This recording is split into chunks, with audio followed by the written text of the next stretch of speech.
The 7 Habits of Highly Effective People by Stephen Covey. Key insights, analysis and criticism. Narrated by Saurav Chakraborty. Stephen Covey's perspective. Stephen Covey was an internationally respected leadership authority. Time magazine recognized him as one of the 25 most influential Americans. He was also a family expert, professor, organizational consultant, and author. Each of these achievements were built upon his strong academic foundation. Covey became an eager participant in school debates and graduated early from high school. He then attended the University of Utah and got a Bachelor of Science degree in Business Administration, followed by an MBA from Harvard University. He diverted his attention from business studies to doctoral studies in religion. Covey's most popular book, The 7 Habits of Highly Effective People, has sold more than 30 million copies worldwide since its publication in 1989. Part 1: Paradigms and Principles. Synopsis. The 7 Habits of Highly Effective People challenges traditional self-help that encourages personality ethics, like image and attitude. Covey suggests that readers use a character ethic instead. A character ethic relies on timeless principles, like courage and integrity. To make this transition, you will have to go through what Covey calls a paradigm shift. An effective person has learned to make the paradigm shift from outside into inside out. They have progressed along the growth continuum from dependence to independence and finally to interdependence. An effective person has also found the balance of production while increasing their capability to produce. To become an effective person, you have to encourage a paradigm shift in your worldview by adopting the 7 habits of highly effective people. The first 3 habits are habits of self-mastery, or private victories. These are: be proactive. Begin with the end in mind. Put first things first. These 3 must come first. After adopting these habits, you can use the 3 habits of public victories. These 3 habits are built on interdependence. These are: think win-win. Seek first to understand, then to be understood. Synergize. The last habit relies on continuous improvement and is key to the proper functioning and renewal of the first 6. This habit is: sharpen the saw. Part 2: Private Victory. Habit 1: be proactive. Until a person can say deeply and honestly, "I am what I am today, because of the choices I made yesterday," that person cannot say, "I choose otherwise." Stephen Covey. Covey encourages you to reconsider your dictionary definition of proactive. You must also forget how you have learned to think about this word not only in your personal life, but also in your work. First, we cannot understand proactivity without understanding human behavior. The widely accepted paradigms of human behavior are: 1. Genetic determinism, you are who you are due to your genes. 2. Psychic determinism, your childhood and upbringing shaped your personality. 3. Environmental determinism, the things around you determine who you are. The prevailing view based on these paradigms is that we are animals at our core. So, we are compelled to give a specific response to stimuli. That said, Covey quotes psychiatrist and Holocaust victim Viktor Frankl: between stimulus and response, man has the freedom to choose. We are influenced by stimuli within our environment, like others' words and actions, but we have the free will to choose our response. This freedom to choose is fundamental to being proactive. The author defines proactivity, and the paradigm shift that comes with it, as exercising your freedom to choose self-awareness, imagination, conscience, or independent will. A paradigm is our subjective view of our environment. As an example, Covey explains that he experienced a paradigm shift one morning on a New York City subway. He and the other passengers were enjoying the peace of reading before a parent entered the subway car with their noisy children. Covey was annoyed by this family breaking the silence, and asked the father if he could control his children. This father explained that he was trying, but they were all in shock, because the children's mother had passed away just an hour earlier. In this moment, Covey experienced a paradigm shift from annoyance to compassion. This example shows that paradigm shifts have the potential to make a powerful change in your life. We can create our own paradigm shifts by challenging those accepted paradigms of human behavior. Your unhappiness and lack of success are based on a choice to let something make you that way. But we have a choice in the space between a stimulus and how we respond. So, we have to choose our response. The optimal response is being proactive. Note that Covey's idea of proactivity does not minimize the effect of genetics, upbringings, and environments. But we must recognize our responsibility to shape our responses to these factors. Proactivity is not simply optimism. Instead, proactivity is understanding the reality of a situation and taking ownership of it. Circle of influence. Covey explains that we all have a circle of concern representing all the things we care about. We can only influence a small portion of the events in our circle of concern. This small portion is called your circle of influence. Many people spend their time and energy worrying or complaining about the things they can't control. The more you focus on factors outside your control, i.e., outside your circle of influence, the fewer features you will control. Covey describes this as being reactive. And as a result, your circle of influence will shrink. At the same time, by focusing on factors within your control, you will find that your circle of influence grows. Stephen Covey describes this as being proactive. An example of an expanding circle of influence is when your productivity results in a promotion. You then have greater influence over your employees. But after the promotion, you must still be aware of where your circle of influence lies. For example, if you are given a management position, you will still have little influence over executives. In this instance, you can be proactive to improve your team's productivity and find opportunities to grow your circle of influence to include executives. That said, you should not waste time worrying about the executives when you have little influence over them. To shift your focus to your circle of influence, stop talking about have/had. An example of this kind of talk is if I only had a better job. Instead, start using be, as in I can be more efficient. Habit 2, begin with the end in mind. Everything is created twice. You first create something in your mind. It then becomes a physical reality. But suppose you don't consciously choose to control your mental creations. In that case, your life is being created by default. In essence, your life is shaped by random circumstances and other people's expectations and agendas. Covey uses the example of a ladder to explain this point.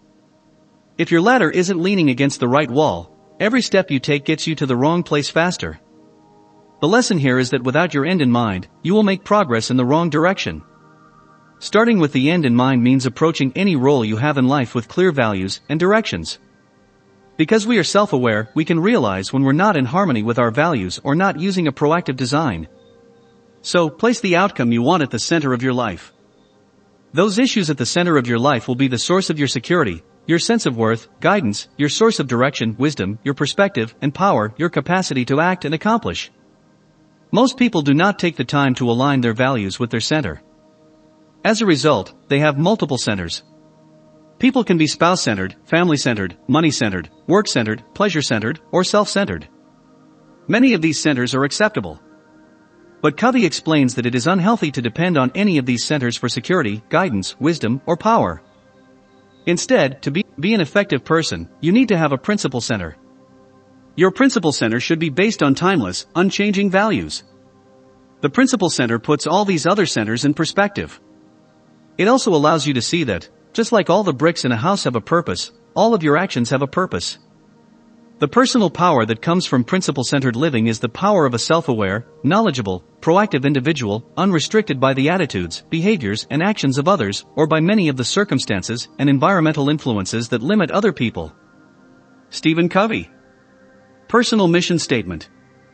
The best way to make sure your life is aligned with your principles is to write a personal mission statement. Covey suggests approaching your personal mission statement from the perspective of roles and goals. Who do you want to be, and what do you want to accomplish? An authentic mission statement is a key part of becoming effective. You need to put in the time and effort to gain the right perspective, and to set yourself up for the next habit. Habit 3, put first things first. Habit 3 uses actions based on the mental changes associated with habits 1 and 2. Covey characterizes habits 1 and 2 as leadership. After establishing these two habits, you can then begin considering management. Management is at the core of habit 3. Effective management involves putting first things first, and doing what other people don't want to do. From habits 1 and 2, you must have a burning yes inside you. This yes should allow you to say no to other circumstances that don't align with your principles and goals. The author explains that there are 4 types of activities. Activities are urgent/non-urgent and important/non-important. You need to increase the amount of time you spend on important non-urgent tasks and reduce the amount of time you spend on urgent, non-important tasks. The outcome will be approaching things from the inside out. This means you are beginning with your solid core of principles. So when problems arise, you will see them as pieces of the whole rather than the whole itself. To highlight this point, Covey talks about his time working with shopping center managers. He noticed that they spent less than 5% of their time building relationships with store owners despite knowing the positive impact of doing so. They were wasting their time on urgent non-important tasks that could be delegated. To challenge this, the managers allocated a third of their time to improving these relationships. The outcome was increase in satisfaction among managers, increase in revenue. You can see how time management is key to putting first things first. So, lay out a schedule for the week in advance while also maintaining flexibility for each day. Covey describes 4 levels of time management. Level 1, notes and checklists, reducing your cognitive burden in the present so you can think about the future. Level 2, calendars and appointment books, looking ahead to arrange your future time better. Level 3, daily planning using goal setting and prioritization. Most people never get beyond this level. Level 4, categorizing activities and intentionally excluding some of them. The 4th level of time management. This 4th level is where the author asks us to operate. He borrows the tool for this categorization from Dwight Eisenhower. An effective time manager spends as much time engaging with activities that are important before they become urgent. For example, they prioritize building relationships, long-term planning, and preventative maintenance. The more time you spend adopting this approach, the less time you will spend doing tasks that aren't urgent or important. Delegate or otherwise cut out anything urgent and unimportant or important and not urgent. Most people generally focus on urgent matters that may or may not be necessary. This approach rarely lets us be effective. We try to get out of this vicious cycle by being more disciplined. But the author argues that our problem is probably not a lack of discipline. More likely, your priorities have not been rooted in your values. Part 3, Public Victory. Habit 4, Think Win-Win. When Covey tells us to think win-win, he doesn't outline some unrealistically positive attitude. Instead, he defines a win-win mindset as always looking for a third alternative to the me or you approach. Most people live in one of the following 4 unproductive alternative paradigms. 1. Win-lose, authoritarian or egotistical. 2. Lose-win, being a pushover, as you are accepting defeat so someone else can win. 3. Lose-lose, when 2 win-lose people interact, there is little room for personal or team improvement. 4. Win, focused solely on your results and not the success of the team. To escape these unproductive mindsets, we must develop the 3 character traits essential to the win-win paradigm. 1. Integrity, the value we place on ourselves. 2. Maturity, the balance between courage and consideration. 3. Abundance, which comes from a sense of personal worth and security. Try thinking about your relationships as emotional bank accounts. By proactively making deposits, you ensure that the emotional funds will be there when the time comes to make a withdrawal. Win-win is often challenging, but is made much easier by creating a hefty emotional bank account. Things like being kind, keeping commitments and showing empathy are all ways to grow your relationship's emotional bank account. To better understand what a win-win decision is and how it is structured, Covey provides the following characteristics associated with the 3 essential character traits. Integrity, staying true to your values and commitments. Maturity, expressing your ideas with confidence, but also considering the views of others. Abundance mentality, believing there is plenty for everyone. Covey emphasizes that you should not sacrifice these assets that facilitate long-term productivity just for the sake of results. He retells a famous fable to explain this point. It tells the story of a farmer who kills a goose that lays golden eggs in order to get more eggs right away.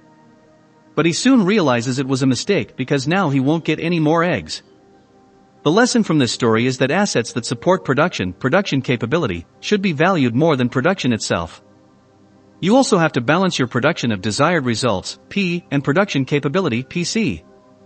Covey calls this the P/PC balance. The 3 assets that support production are human assets, financial assets, physical assets. In most difficult situations, the problem is the system rather than the people. Many complicated problems can be resolved if you ask yourself how you can improve the system. Habit 5, seek first to understand, then to be understood. Most people do not listen with the intent to understand, they listen with the intent to reply. Stephen Covey. If you want to interact effectively with people and influence them, you must first understand them. It may be common sense, but most people do not prioritize understanding. Instead, they are primarily concerned with being understood. Again, Covey breaks things down into a step-by-step framework that makes your behavior easier to understand. Here are his 4 levels of listening. 1. Ignoring. 2. Pretending to listen. 3. Attentive listening. 4. Empathic listening. Empathic listening. The first 3 are self-explanatory, but you may not have heard the term empathic listening before. Empathic listening involves experiencing someone else's frame of reference by listening to their body language, tone, expression, and feelings. It also means completely removing the goals of listening for the purpose of forming a response or making a connection. Instead, you should focus on understanding the other person so you can earn their trust. Empathic listening is a tremendous deposit in the emotional bank account. In contrast to empathic listening, we tend to listen from our own point of view, even if we listen attentively, and have these responses. 1. Evaluate, agree or disagree. 2. Probe, ask questions from our points of view. 3. Advise, give counsel based on our own experiences. 4. Interpret, explain people's actions based on our motivations. We should listen empathically instead of forcing our natural responses onto each situation. If we do this, we can get beyond transactional exchanges and have a significant impact. Satisfy the need to be understood, and you can move on to being productive. This habit is powerful because it is always in your circle of influence to initially understand, then be understood. When people understand each other, the door is open for win-win solutions. Habit 6, synergize. Covey challenges the self-help literature's support of individualism and independence. He believes that independence creates obstacles to teamwork. He describes synergy as something that may be impossible to understand unless you have experienced it. Synergy happens when a group of people enters a simultaneous and cooperative state of flow. Covey defines this as the peak experience of group interaction. Let's think about what this peak experience might look like. You may have played in sports where the team completely gelled. When this happens, your team's plays start clicking like you are moving as one body. Or maybe you've performed in a music group. Imagine the moments where every note combines perfectly. Finally, you might recall an emergency where strangers came together to act with unprecedented cooperation. These are all examples of people choosing a character ethic rather than a personality ethic. The character ethic was more popular as a self-improvement approach during the American Revolution. Covey believes this ethic is at the foundation of the cooperative model of the U.S. Constitution. The idealistic cooperation of the individual states in the United States reflects the value of interdependence that Covey recommends. These examples are what the author means by synergy, a shared peak experience. This experience can be created as a result of the first 5 habits. The key here is that synergy of this type doesn't have to be a rare experience. We can create it in our everyday lives. Start to live at a higher level by putting the first 5 habits into practice and adding authenticity and openness. Also, surround yourself with a diverse range of people and listen to their opinions. If you operate at this level consistently, you can become more effective than most people can dream of being. Part 4, Renewal. Habit 7, Sharpen the saw. A habit is something practiced repeatedly. So, you need time to recharge yourself before practicing the other habits. This means making time for activities that restore your mental, physical, spiritual, and emotional states. Covey provides an example to emphasize this point. He describes a woodcutter who had been struggling to cut down a tree for hours. A young man who was watching suggested the woodcutter take a break and sharpen his saw. The woodcutter replied that he was too busy to stop. The young man explained that the woodcutter could cut the tree down far quicker if he took a break and sharpened his saw. This solution might be obvious to us as well. But how often do we hit a wall, burn out, or keep grinding along without taking the time to work on our skills, knowledge, or emotional and physical health? The lesson from this story is that taking time to improve yourself will save you time in the long term. Covey recommends you carve out the time for activities that renew what he classifies as the 4 dimensions of human nature. 1. Mental, reading, visualizing, planning and writing. 2. Physical, exercise, nutrition and stress management. 3. Emotional, service, empathy, synergy and intrinsic security. 4. Spiritual, value clarification, commitment, study and meditation. Balance is also key. When you neglect any one area, you damage the rest. So, commit at least 1 hour of every day to these practices. An overall balance of these dimensions is necessary for supporting the other 6 habits. Effective balance can lead to a virtuous cycle of continuous personal growth. As you renew yourself in each of the 4 areas, you create growth and change in your life. Sharpen the saw keeps you fresh, so you can continue to practice the other 6 habits. You increase your capacity to produce and handle the challenges around you. Without this renewal, the body becomes weak, the mind mechanical, the emotions raw, the spirit insensitive, and the person selfish. Not a pretty picture, is it? Feeling good doesn't just happen. Living a life in balance means taking the necessary time to renew yourself. It's all up to you. Stephen Covey. The 7 Habits of Highly Effective People. Final summary. The lesson of this book is that you must come from a place of authenticity to be effective. You should start with your values and build with each successive habit. The 7 habits re-outlined. To refresh your memory, here are the 7 habits of highly effective people. Habit 1, be proactive. Habit 2, begin with the end in mind. Habit 3, put first things first. Habit 4, think win-win. Habit 5, seek first to understand, then to be understood. Habit 6, synergize. Habit 7, sharpen the saw. The 7 habits of highly effective people. Criticism. Many people criticize 7 habits of highly effective people for being vague and outdated. However, these were not problems with the original text, but rather with its followers. Covey and his work were revolutionary, and many people did not comprehend the depth of the content in his book. He often gave speeches to follow up on his book's ideas, and would give more in-depth explanations to answer questions from his audience, who are often comprised of authors, journalists, entrepreneurs, business owners, marketers, educators and other professionals.